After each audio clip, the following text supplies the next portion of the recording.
Bonjour à tous, bonjour les amis, j'espère que vous allez bien. On voit cette distinction un petit peu partout encore dans cet article sur Boursorama.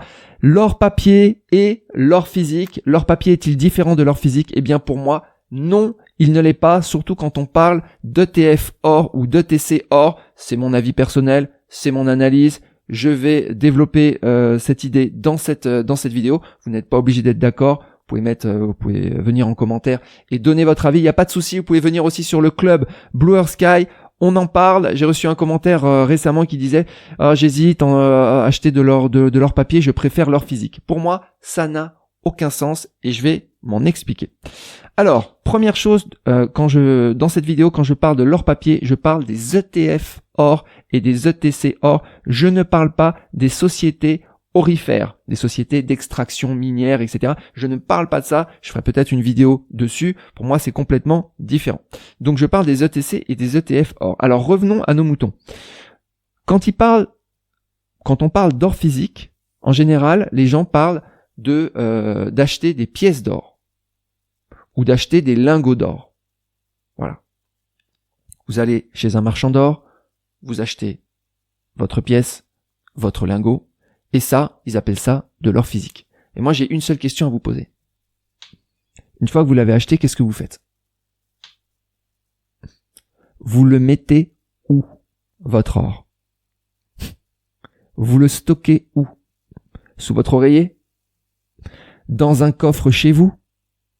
Dans un coffre à la banque? Où est-ce que vous le mettez? Sachant une chose, c'est que je suis certain que vous ne le mettez pas chez vous. Si vous le mettez chez vous, risque de cambriolage et compagnie, surtout si vous en avez une certaine quantité. Je vous rappelle que 1 kg d'or, au moment où je fais cette vidéo, ça vaut 56 000 euros. Donc, et 1 kg d'or, c'est cette dimension-là. Ça, c'est 1 kg d'or. Hein. C'est petit comme ça, 1 kg d'or. Hein. Pas croire que c'est comme ça. Hein. C'est juste ça. Ça, c'est 1 kg. Donc, vous ne le mettez pas chez vous. Donc, vous le mettez à la banque. Dans un coffre. Au mieux. Dans ce coffre, vous avez une assurance dessus. On est d'accord. Ce coffre, il peut être cambriolé. Ça arrive. Parfois. Les coffres en France ont déjà été aussi spoliés par l'État français. C'est arrivé. En temps de guerre. Réquisition d'or. C'est arrivé. Donc, ça, c'est juste pour vous dire qu'il y a aussi des risques, à mettre son or dans un coffre. Ok. Et puis, chez vous, vous gardez quoi? Vous gardez un papier qui dit, peut-être le certificat comme quoi vous avez bien acheté cet or et qu'il est certainement dans le coffre. Mais vous n'avez pas la visibilité. Vous n'avez pas tous les jours dans votre coffre pour aller vérifier que votre lingot est bien là. Vous faites confiance à qui? À la banque. Ou à l'organisme dans lequel vous avez mis vos coffres. Vous faites confiance au coffre, vous faites confiance à la banque, vous faites confiance à l'assurance. Vous faites confiance parce que vous n'avez pas la main dessus. Il faut y aller aux heures d'ouverture de la banque. En plus, dans certaines périodes, les banques sont fermées ou même on n'a même pas le droit d'y aller. Sur les 2 dernières années, ça s'est produit. Donc, vous faites confiance parce que vous ne pouvez pas voir vos lingots. Il n'y a pas de caméra même, de surveillance à l'intérieur de votre coffre, à la banque. Donc, vous faites confiance. Vous allez me dire, oui, très bien, et alors? C'est de l'or physique. Parce que vous croyez que les ETF c'est différent. Alors je vous montre. Alors j'ai pris spécialement pour vous parce que je sais que vous pouvez pas acheter les ETF aux États-Unis. La plupart d'entre vous, les ETF or qui sont émis par des sociétés de gestion américaines, notamment les ETF GLD, les ETF IAU, vous n'y avez pas accès. Donc vous avez accès à d'autres. Donc j'ai pris un sur lequel aussi j'ai investi, c'est un ETC de Amundi. C'est l'ETC Amundi Physical Gold ETC. Vous croyez que c'est quoi derrière? Vous croyez que c'est un bout de papier? Alors, on y va. Vous voyez ça? Vous voyez ce que c'est? Ça, j'ai téléchargé, je suis sur le site de Amundi, je mettrai tous les liens en description, si vous voulez. Mais vous le trouvez tout de suite, il n'y a pas de souci. Vous tapez Amundi Physical Gold. Vous allez en bas, vous avez tous les liens, et vous avez un lien qui s'appelle Gold Bar List. La liste des lingots. Elle est là. Elle est mise à jour tout le temps. Regardez. Ça, c'est la liste des lingots. Donc vous avez le numéro d'identification unique du lingot, puisque les lingots sont identifiés de façon unique. Qui est-ce qui a frappé le lingot, Royal Canadian Mint, voilà, il y a un peu de tout, Prior, etc., Asahi, bon, je connais pas. Ensuite, vous avez chaque lingot, son poids, parce que chaque poids de lingot, les lingots, ça varie un tout petit peu, vous voyez, il y a des variations un tout petit peu. Ok? En fonction de la qualité du lingot, s'il possède 99,99% d'or, donc on a vraiment ici le pourcentage d'or exact, ici. Voilà. Donc là, c'est affiné. Non, c'est pas des fromages, mais disons que c'est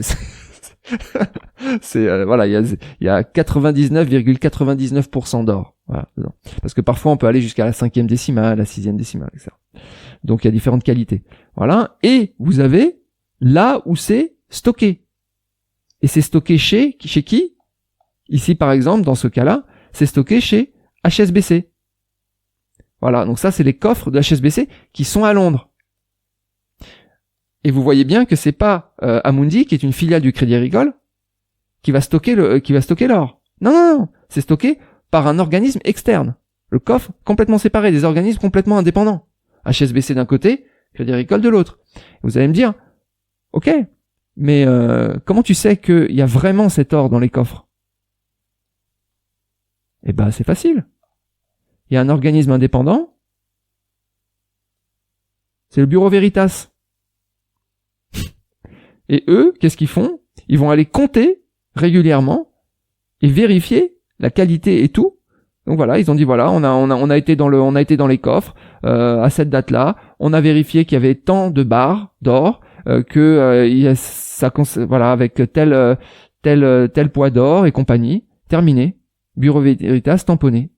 Donc ça veut dire dans l'histoire, c'est que et vous avez entre l'actif net du fonds que vous achetez, parce que l'ETF c'est un fonds en fait. Alors là c'est un ETC, c'est un peu plus compliqué, mais c'est vraiment exactement le même principe. Vous avez une contre-valeur en fait de l'actif net du fonds, la contre-valeur exacte en or. C'est-à-dire que si vous avez 20 milliards d'un côté en part de fonds, vous avez 20 milliards d'or de l'autre côté. C'est-à-dire qu'ils achètent, c'est-à-dire que plus il y a de souscripteurs, c'est-à-dire plus il y a d'investisseurs dans le fonds, plus ils achètent des lingots. Et c'est pour ça que chaque mois, eh bien, il y a un audit avec combien il y a de lingots, combien ils en ont acheté, chez qui, etc., qui est vérifié par les auditeurs, par Cabinet Veritas et aussi par KPMG. Je voyais ici qui vérifie une fois par an les comptes et compagnie. Donc, vous faites confiance. C'est-à-dire, moi, j'ai jamais vu en fait l'or de mes ETF. Je n'y ai pas accès. Et ils ne proposent pas d'y avoir accès. Ok. Mais je fais confiance à KPMG et je fais confiance à Veritas et je fais confiance aux régulateurs et à tout le monde pour être sûr que mes lingots sont bien dans ces coffres. Et ça me permet en fait d'avoir... vous allez me dire, ouais, mais c'est moins fiable que le coffre à la banque. Ça dépend. Parce que là, je veux dire, même s'ils se font voler quelques lingots, il y en a des milliers de lingots. Mais vous, si vous faites voler votre lingot à la banque, ou bien si la banque bloque votre coffre, ou si vous-même vous perdez la clé de votre coffre, après faut faire sauter, c'est toute une procédure. Ça prend des mois pour faire sauter le coffre, ce qu'on a perdu, ça coûte de l'argent, etc. Donc il y a beaucoup d'avantages en fait à avoir des ETF et des ETC. Moi, j'appelle pas ça de leur papier parce que il y a la contre-valeur, à moins que vous soyez méfiant et que vous dites c'est pas vrai ce que vous voyez là. Mais vous pouvez aussi dire de la même manière, être méfiant sur le coffre à la banque en disant c'est pas vrai, c'est pas dans mon coffre parce que la banque fait joujou, ils ont ouvert mon coffre, etc. Vous faites confiance dans les deux cas, vous faites confiance. Et si vous faites confiance, à ce moment-là, c'est exactement la même chose parce qu'il y a de l'or physique qui est derrière. De l'or physique, c'est-à-dire des lingots. La boucle est bouclée.